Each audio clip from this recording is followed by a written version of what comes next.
guys.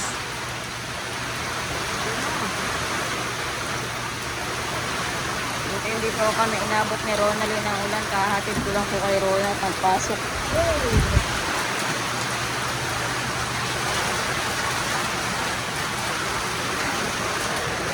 Para uulan na naman.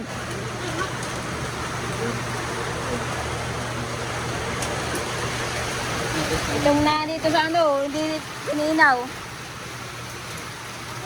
Sa taas. Ay. Ala, ano yun? Ano yun? Ano na bilang?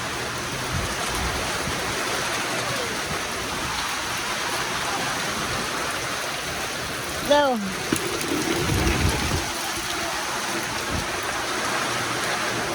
Ay, timba na walang laman. Ay, lamig.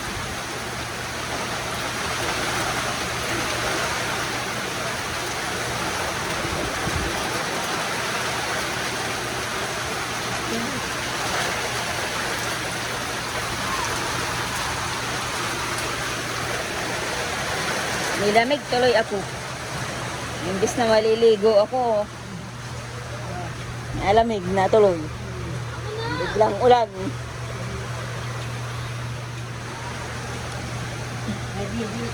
Sama-sama yan. 2,000.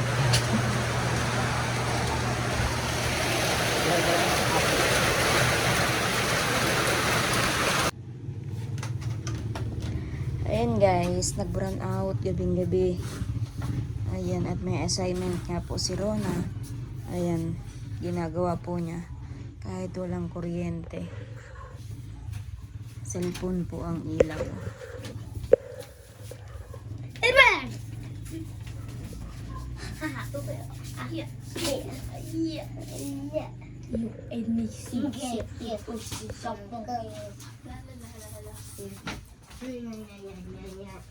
Tagal ng kuryente.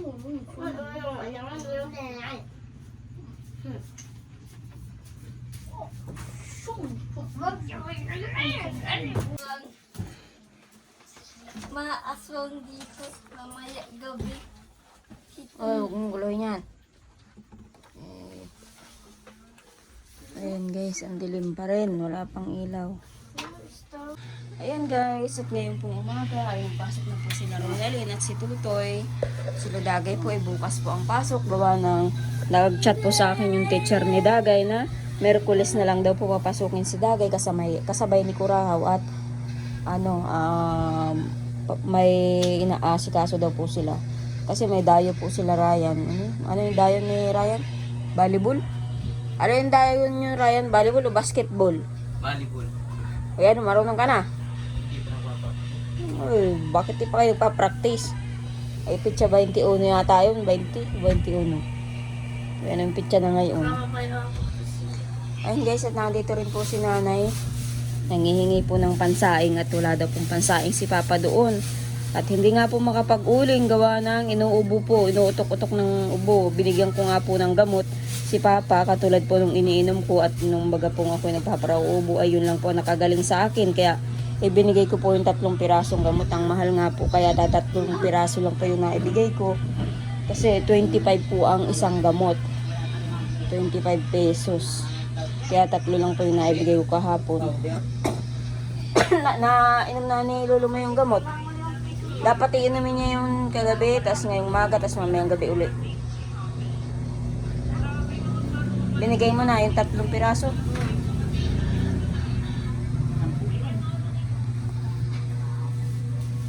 Takalan mo na doon nanay sa bigasan.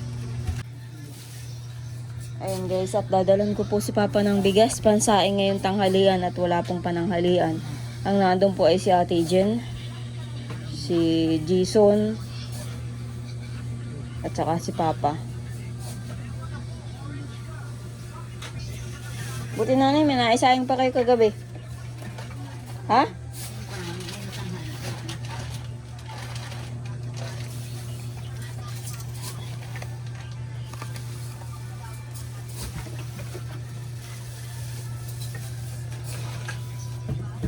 Ilan na yan? Baka maubos na yan. Bigas naman namin.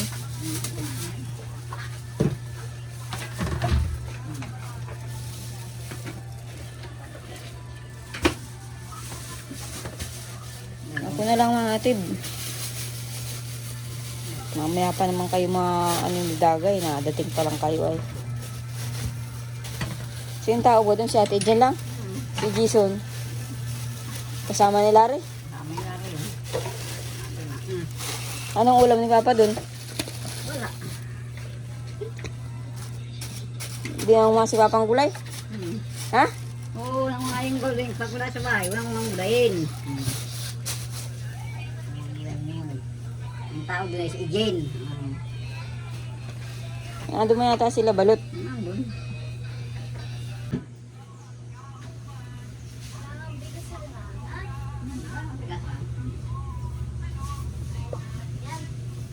Kaya nga, hindi dadalang ko ng bigas doon si Papa. May galing mo. Baka wala doon tao. Sino tao doon? Papa lang. Saka sino?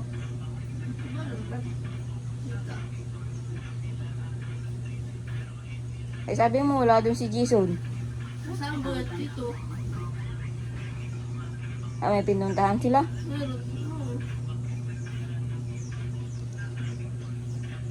Kaya ako na lang mga tid. Ayun guys, at papunta po ako doon kala Papa. Nadalang ko po ng bigas. Sasain po nila ngayong tanghalian. Ayun guys, at nakita ko po si Papa. Kung saan galing. Saan galing Papa? Nagdat, kapon. Nag-ano? Avocado. Ano yan? Gamot? Ay, hina baga ako yung binigay mo sa akin. Ninig ako kagabi. Antibiotic yun. Ba't nanginigid ako? Hinina ako. Baka kulang ka sa pagkain. Anong ulam ba ganyan kagabi? Karni. Baboy. Saan galing ang karni? Bigyan sila. Nino? Dagay ni, dalo ni Balut. Ah, sila balot. Eh baka naman sa karni ka hinina. Ay, gamot Hindi yun. Ay, ewan ko. Hindi na ako nakulit.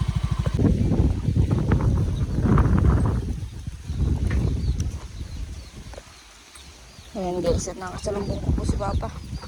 Kaya sinakay ko na rin. Nagkuha pala ng halamang gamot. Dahon. Iinumin daw at inuubo. O, ito pala si Jason nagtatahi. O, Papa, bigas. At wala daw kayong pansaing, sabi ni nanay.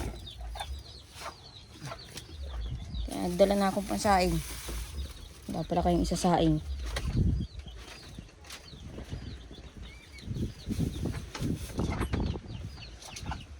Anong ulam nyo?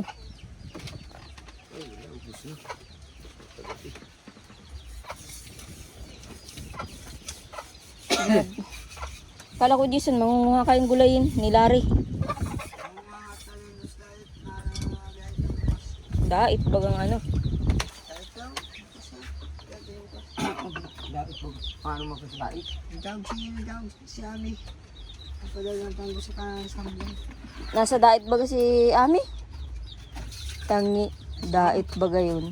Yan ito tayo, isa. Ano lang? Si Amar? Nasa dait baga yun. Pagkakit sa dito. Maynila, yun. Sa dait. Saan si ate Jen? Ang gusto na. Tapos. Ah, nagbabantay ka? Bili natin tinapay.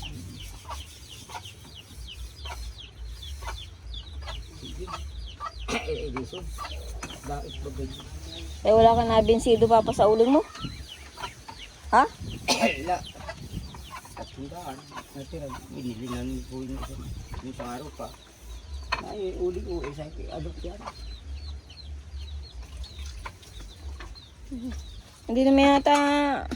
Sabi niya ni pag bibili niya ito at nang may maibiling bigas. Ay, Kay Mila daw dun sa bayan. Eh hindi pa naman pinupuntahan ni nanay. Kahit puntahan ni nanay para maibenta itong isang sakong uling na mayroon kayong pandagdag pambiling bigas. tapos na rin mo halinghi. Bakit naghahalinghi? Ay, hindi ba pa kung kay Lula? Wala pa yan sa sikula. Ay, yun na yung sinasabi ni Lula na siging lumod ng buto ng santol, sisikmurain na naman daw si nanay. Oo. Yun. Ibagawa lang cook, sige pa, inom ng cook. Sige pa. Sige pa. Saan nainom ng cook? Pag na gano'n, madali sa nanay. Oo, ay, kaninang pambili at nakakabili pa ng cook. Ewan ko yun. Magagaan pa nila. Baka inuutang. Nangungutang yun dyan sa tindahan ay.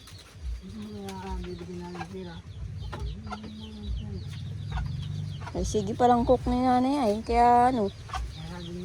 Kaya nasakit ang ano da. Bawal kay nanay baka yung may UTI. Saka pati yung santol, sabi nga ni Lula, hindi dapat magparakakain para lulumod ng santol na yun. At sisikmurain, maasim yun. Kaya naman, lumod ng santol. Kaya gabi-gabi, saka maghahalinghing naman ng sakit. Ang gwapo na, ayaw naman patapal, di mo naman iigil. Ayaw pa patapal. Nagpatingin daw siya rin. Sa Sabang. Saan Sabang? Nagsusubag rin. Sabang. Saan nagpatingin sa Sabang? Saan yun? Nag-waiting ba yung lalaki? Ay, kay ano? Sino ba yun? Ay, hindi naman kwan yun. Hindi naman marunong hindi masyado yung marunong maggamot. Yung magwiwiting, yung sinasabi. Oo.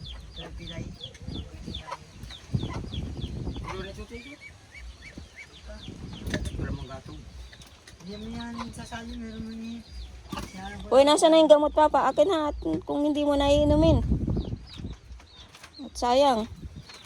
25 ang isa niyan. Ayun po isa. Kagabi daw. Nanginig sila mo po. Baka naman sa karne, kinain ninyo. Lagi na ba ako na ulam ng karne ay bakit di na ako yun? Kataon lang yun. Gamot ito sa ubo. Dito ako nagaling.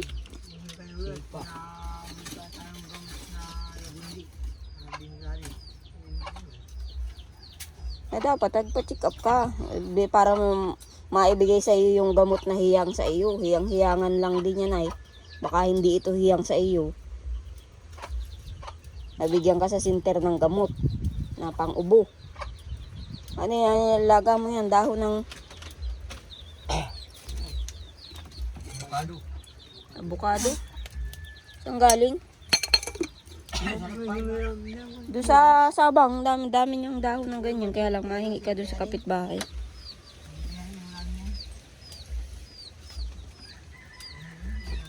Wala kayong ulam. Anong ulam nyo? Di sana o gagawin bako dyan yung kulungan ng mali. Ano? Yan. Gawa ng kulungan ng pato? Ay itik. Oo, ay da. Nasasanay din yung pato dyan sa kabila. Yung patong puti na. Lagi-lagi yan. Babog kami ay. Naya na. Kasali na. Nasasanay. Eh, mangungurti pa ng kahoy. Kahoy yan, papalibutan.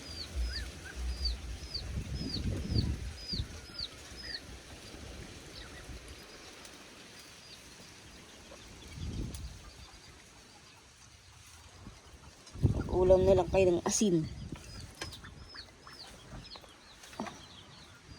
Mangunguha pa yata ng gulayin si Larry. Saka si Jason. Mamaya pa. Kaya ko makuha. Sa Villaurora yata kayo makuha. Villaurora.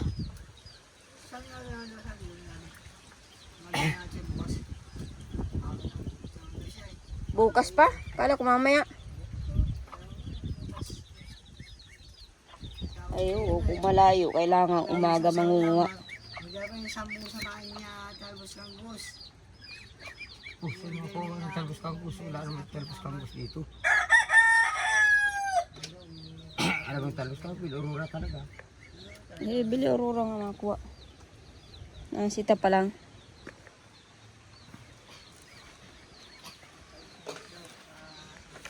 Ano ate dyan? Nag-ano ka dyan?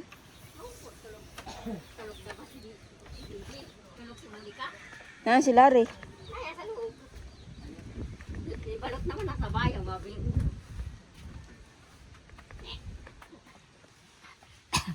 Magsaing ka na doon. May dala akong bigas. Wala ba kayong pasaing ngayon? Wala. O anong kakainin nyo kung di ko kayo dinalan at si nanay nasa bahay, makain yun. Anong kakainin nyo? Dito kay Balot, makikikain. Dito ka ba ka nakain? Oo. Eh, ayos naman pala. Kaya lang sila papa ang hindi makain. Ano? Ano? Anong ulam nyo ngayon? Anong ulam nila papa? Ha? Ha? Anong ulam? Wala. Hindi ka nakuha ang gulay na eh. Ha? Uy! Ha? Hindi ka nakuha ang gulayin. Kung ka magang gulay niyan. Lumipad ka. Ngayon. Pag makuha ang gulayin, lumipad ka lang. Maghaplas ka ng langis. Para makapunta ka doon sa malayo sa kuhaan natin ng gulayin. Sa mabini pag ha. Oh. Maghaplas ka ng langis. Ha? Uy! Ngayon. At malayo ang kuhaan baga ng gulayin dito. Kailangan ay nalipad. Ano natin dyan? Tigil! Wala. Lilipad ka ha? Ayun, gagay ko sa pamangkin ni pa, nanay. O ano, ang pamangkin ni nanay ano, aswang? Ha? Ano yung pamangkin ni nanay, aswang? Uy! Sasabi lang yun ng ibang tao. Sinasabi lang ng ibang tao ang alin? Sino pamangkin? Si Isin? Oo daw. So, Eh, manghi ka ng langis doon. Kay Isin. Para kayo makakuha ng gulayin. Makalipad.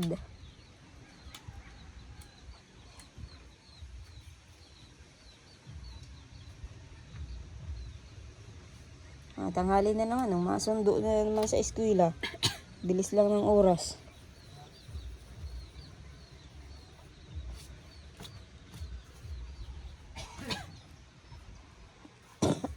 Kala ko si Papa nag-alis, nakuha ng gulay.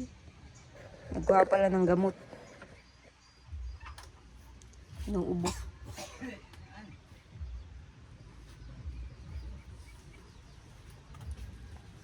Masama ka?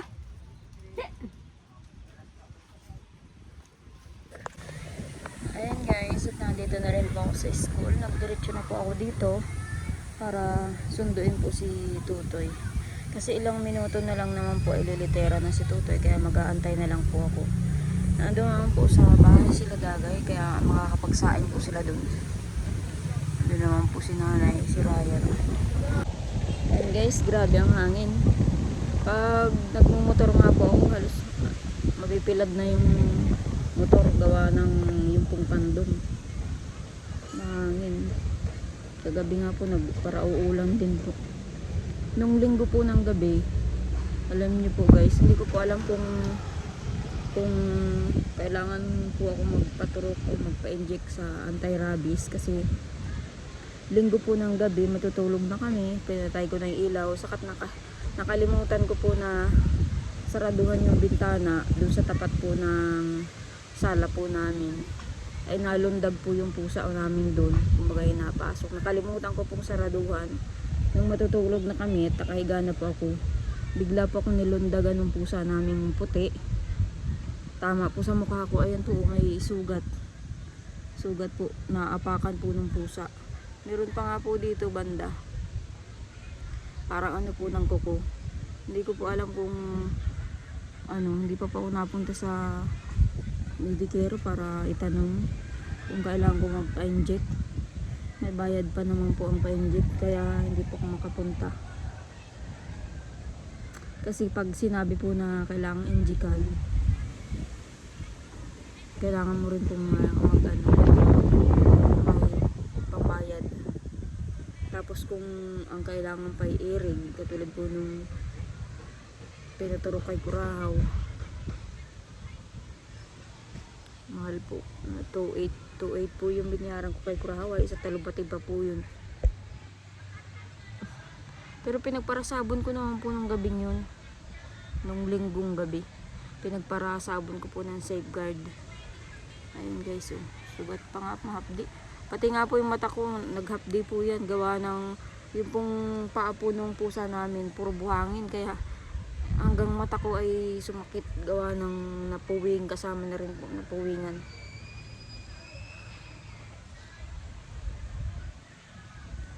Ayan guys, grabe ang hangin.